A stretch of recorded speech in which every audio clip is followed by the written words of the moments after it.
السلام علیکم ورحمۃ اللہ۔ الحمد للہ والصلاة والسلام علی رسول اللہ، اما بعد۔ القواعد الاربعہ، چار بنیادی باتیں۔ امام محمد بن عبد الوہاب رحمہ اللہ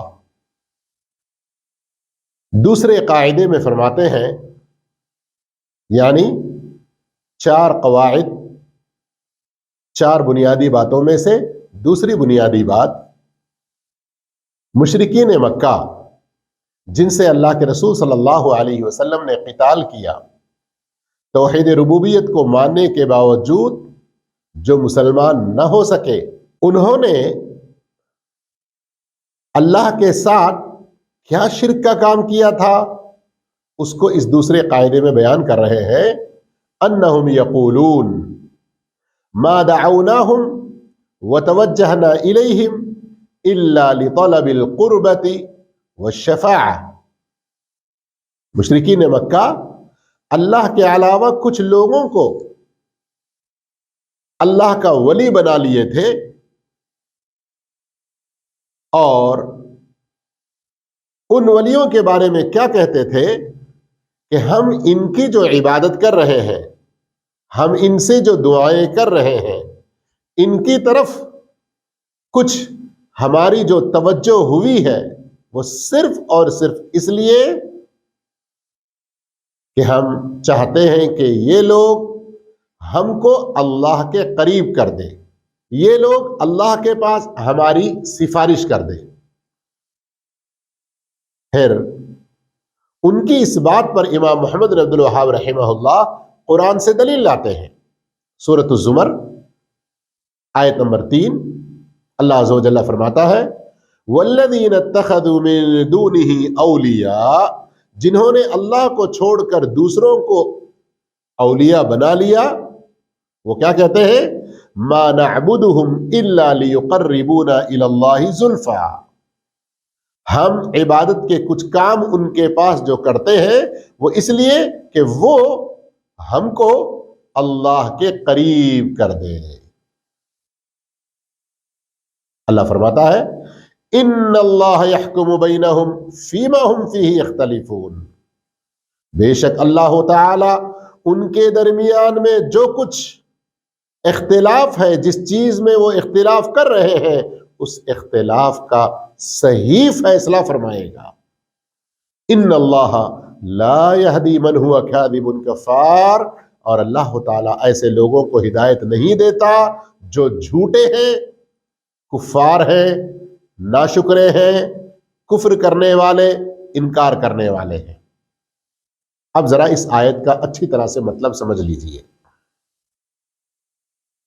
کہ امام محمد بن عبد الوہاب نے اس کو ایک دوسرے قاعدے کے طور پر کیوں بیان کیا۔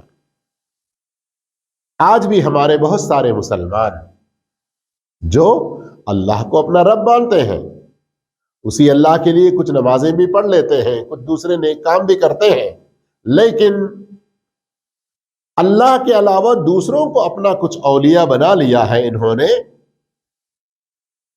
اللہ کے علاوہ دوسروں کو اولیاء بنا کر ان کے مزاروں پر، ان کی قبروں پر، ان کی درگاہوں پر، ان کے درباروں پر عبادت کے کچھ کام کرنے لگتے ہیں، اور جب ان سے کہا جاتا ہے کہ تم لوگ اللہ کے ساتھ کیوں ان کو شریک کر رہے ہو، تو صاف کہتے ہیں کہ ہم تو ان کی عبادت نہیں کرتے، ہم ان کو خدا نہیں سمجھتے، ہم عبادت تو اللہ کی کرتے ہیں، ہم ان کے بارے میں یہ وشواس رکھتے ہیں، عقیدہ رکھتے ہیں کہ یہ بڑے پہنچے ہوئے لوگ ہیں، یہ بڑی پہنچی ہوئی ہستیاں ہیں، ہم گنہگار لوگ، پاپی ہیں، اللہ کے پاس ڈائریکٹ کیا پہنچیں گے، یہ نیک لوگ ہم کو اللہ کے قریب کر دیں گے۔ تو اس دوسرے قاعدے میں بتلایا کہ عین مشرکین مکہ کا بھی یہی کام تھا۔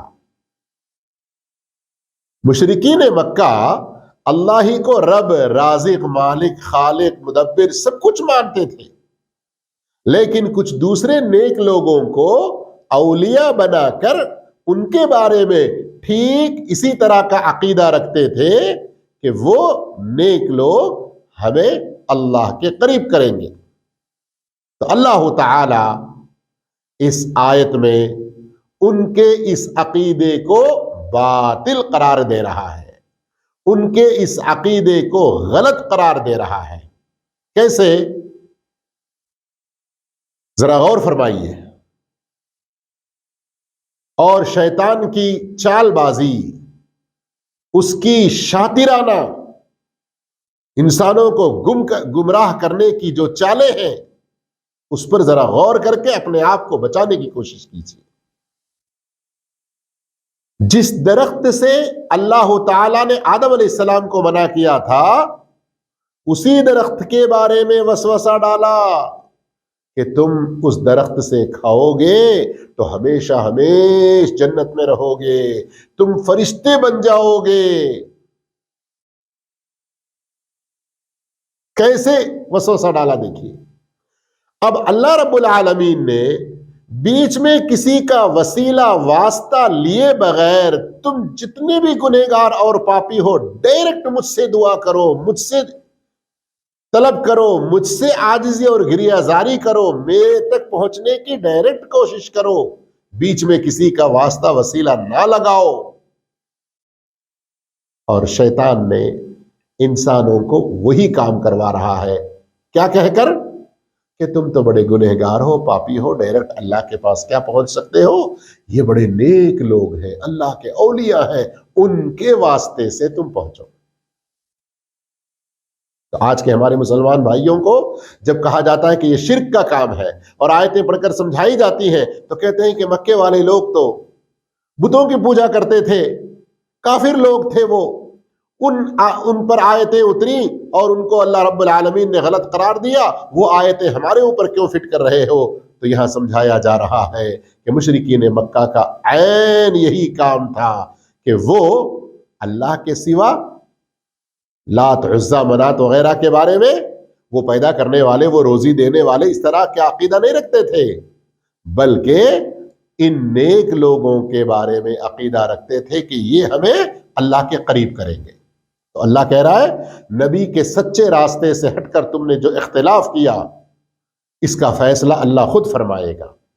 اور تم نے یہ جو کہا کہ یہ نیک لوگ ہمیں اللہ کے قریب کریں گے، یہ ایسی جھوٹی بات ہے، اللہ نے کبھی کہیں اس کی اجازت نہیں دی، اس لیے کہا ان اللہ لا یہدی من ہوا کاذب، جھوٹوں کو اللہ ہدایت نہیں دیتا۔ کفار کا ایک معنی ناشکرا ہے، دوسرا معنی حق کا انکار کرنا۔ تو ناشکرا کیوں کہا جا رہا ہے ان کو؟ کھاتے اللہ کا ہے اور گن گاتے دوسروں کا ہے کہ وہ ہمیں اللہ کے قریب کریں گے۔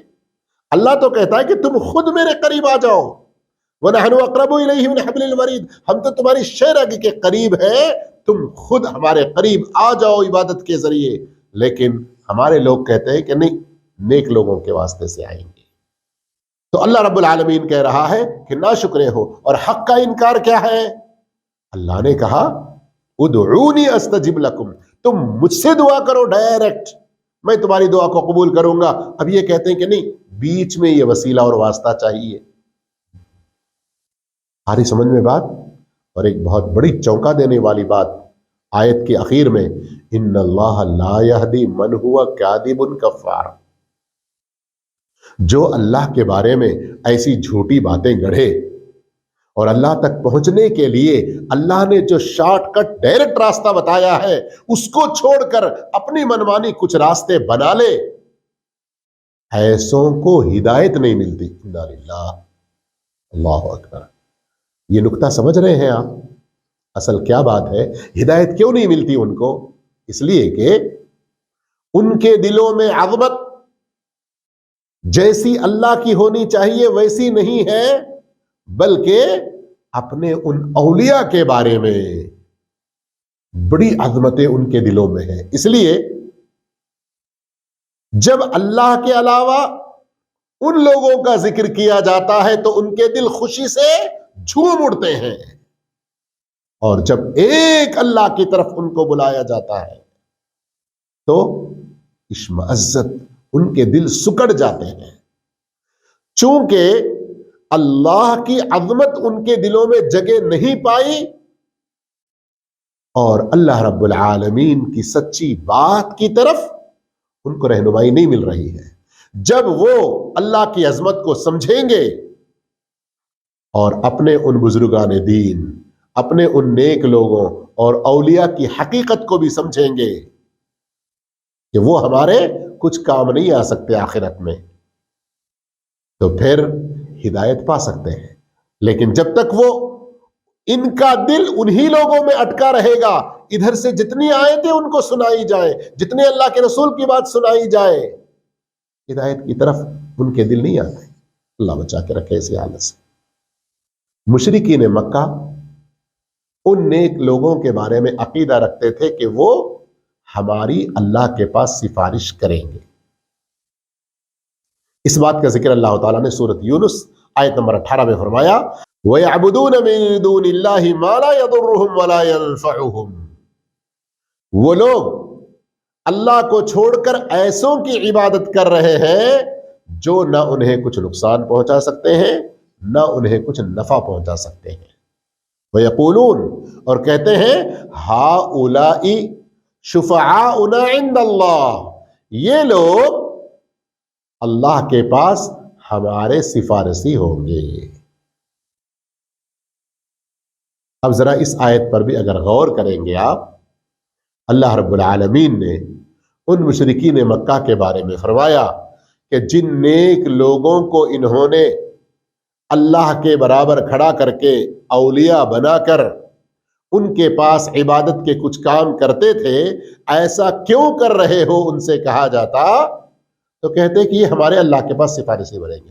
ٹھیک ایسا ہی جواب جیسے آج بہت سارے ان مسلمانوں کا جواب ہوتا ہے جو کسی نہ کسی مزار سے، کسی بابا سے اور کسی سے اپنا تعلق جوڑے ہوئے۔ غور کیجیے، اور کیا کہتے ہیں کہ یہ اللہ کے پاس ہماری سفارش کریں گے، یہ اللہ کے پاس ہمیں بچا لے جائیں گے، یہ ان کے ذریعے ہماری بلائیں وہاں ٹل جائیں گی۔ اور آیت آخر تک آپ پڑھیں گے تو اللہ رب العالمین اس عمل کو شرک قرار دے رہا ہے۔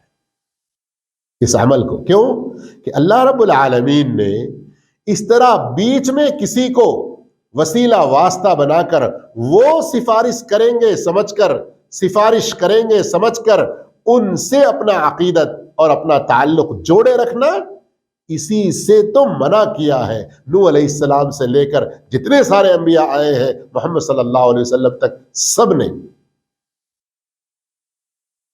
اور یہاں ایک اور نقطہ سمجھنے کا ہے، اس سے پہلے اوپر کی آیت جو سورہ زمر کی آپ نے پڑھی سنی، ما نعبدہم، اور یہاں سورہ یونس کی آیت نمبر 18 وَيَعْبُدُونَ، کیا مطلب؟ ہمارے بھی بہت سارے مسلمان کہتے ہیں کہ ہم ان اولیاء کی، ان بزرگوں کی، ان باباؤں کی عبادت نہیں کرتے۔ حقیقت میں ان سے جو سفارش کی امید رکھی جا رہی ہے، ان کے بارے میں یہ جو کہا جا رہا ہے کہ وہ ہمیں اللہ کے قریب کریں گے، اب ایسا غلط عقیدہ رکھ کر ان کو خوش کرنے کے لیے وہاں حاضری دینا، وہاں کچھ منتیں ماننا اور دوسرے کچھ کام کرنا، یہی ساری چیزیں عبادت ہے، اور ان کی اسی عبادت کا انکار اللہ رب العالمین کر رہا ہے۔ آئی سمجھ میں بات نا؟ تو اپنے عقیدے کو درست کریں، ایک اللہ عز و جل سے سفارش طلب کریں۔ اب سفارش کس کی قبول ہوگی، کس کی قبول نہیں ہوگی، ان کی قسموں کے بارے میں انشاءاللہ اگلے درس میں ہم تفصیل سے جاننے کی کوشش کریں گے۔ اللہ ہم سب کو اپنا عقیدہ درست کرنے کی توفیق عطا فرمائے۔ وآخر دعوانا الحمد للہ رب العالمین، السلام علیکم ورحمۃ اللہ وبرکاتہ۔